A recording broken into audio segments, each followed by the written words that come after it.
बस्ती से एक जगह पर जाकर वो कुआं खोदने लगा और बेटी समझी कि कुआं है, वो तो कुआं नहीं था, वो उसके लिए कब्र का मंजर था। तो बेटी ने पूछा, अब्बा जान इतना दूर अगर आप कुआं खोदेंगे इसका फायदा तो नहीं होगा, यहाँ तो आबादी नहीं है, यहाँ तो आबादी नहीं है, आप आबादी के पास कुआं खोदते तो फायदा हो जाता। बेटी को नहीं मालूम था ये कुआं है या कब्र है।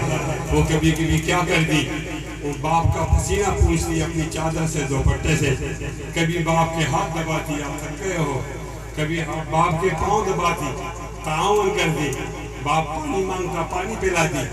उसके बाद क्या हुआ, एक मौका ऐसा आया कि इस बाप ने अपनी बेटी को वहां कुएं के अंदर डाल दिया, खड़ा कर दिया।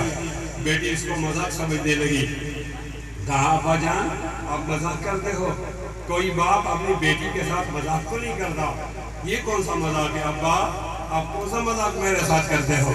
वो कहती रही और बाप मिट्टी डालता रहा। एक वक्त ऐसा आ गया कि अब बेटी निकलना चाहे भागकर, अब वो नहीं निकल सकती। एक वक्त ऐसा आया कि अब वो निकलना चाहे तो नहीं निकल सकती। अब उसने अपने पाँव को जोर दिया। सीयर की किताबों में आता है कि उसने अब निकलने की कोशिश की, अब मिट्टी ज्यादा हो गई थी तो उसने निकलने की ताकत नहीं रखती थी वो। अब क्या हुआ, अब वो संजीदा हो गई और बाप से पूछने लगी, अब्बा जान अगर आपने मुझे यहाँ छोड़ा तो यहाँ तो अंधेरा है, यहाँ रोशनी का इंतजाम कौन करेगा। अब्बा जान यहाँ रात को भेड़िया आया तो मेरी माँ तो यहाँ नहीं है, मुझे कौन बचाया। अब्बा जान अगर यहाँ मुझे पानी की जरूरत पड़ी तो कहाँ पानी कौन पिलाएगा। अब्बा जान मुझे भूख लगी, खाना कौन खिलाएगा। रात को सर्दी होगी ना तो कंबल और बिस्तर कौन लाएगा। हाय समाज की मारी हुई मेरी बेटी, आपको नहीं मालूम इस अमल के बाद पानी की जरूरत नहीं रहती, इस अमल के बाद खाने की जरूरत नहीं रहती, इस अमल के बाद फिर ठंड नहीं लगती, इस अमल के बाद फिर भेड़िया नहीं आता, इंसान खुद भेड़िया बन जाता है।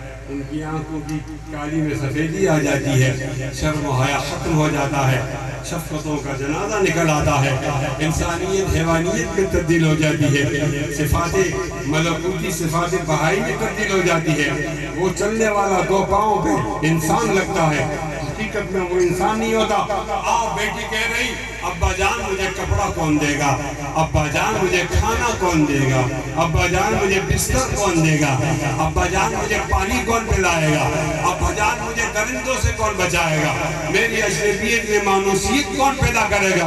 बाप को असर न हुआ, वो बराबर पट्टी डालता रहा, मट्टी डालता रहा, मट्टी डालता रहा, यहाँ तक कि मट्टी सीने को पहुंची। उस लफ्ज़ जिगर मासूमी नजर उसके सीने तक मट्टी पहुंच गई। मट्टी बराबर चलती रही, वो तोती की जबान में बोलती रही, वो बार बार पूछे रही, जमाने से संजीदा सवालात करती रही, ऐसा क्यों हुआ, ऐसा क्यों हुआ, यहाँ तक कि वो मट्टी आगे चलती गई। अब उसकी आंखें में सफेदी ज्यादा हो गई, अब उसके पुतले तब्दील हो गए, अब उसका रंग पीला पड़ गया।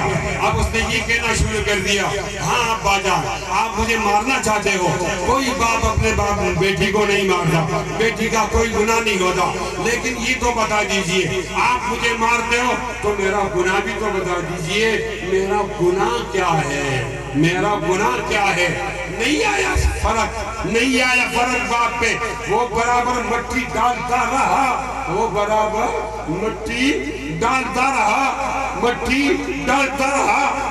आवाज मुंह से आनी थी, मट्टी मुंह में चली गई, आवाज हमेशा खामोश हो गई।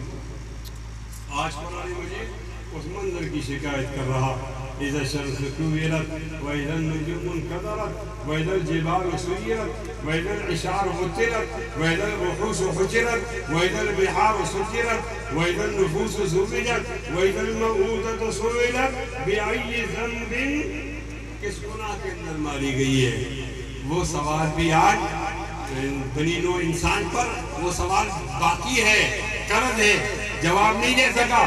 मैं भी आज इस्लाम की बात कर रहा, खिलाफत की बात कर रहा, एक इंकलाब की बात कर रहा, इस्लामी निजाम की बात कर रहा, पाकिस्तान की आईन की बात कर रहा, पुरअमन बात कर रहा। आप آپ کے درمیان رہ کر بات کر رہا ہوں. میرے ہاتھ میں کتاب ہے, میرے ہاتھ میں بندوق نہیں, میرے ہاتھ میں قلم ہے.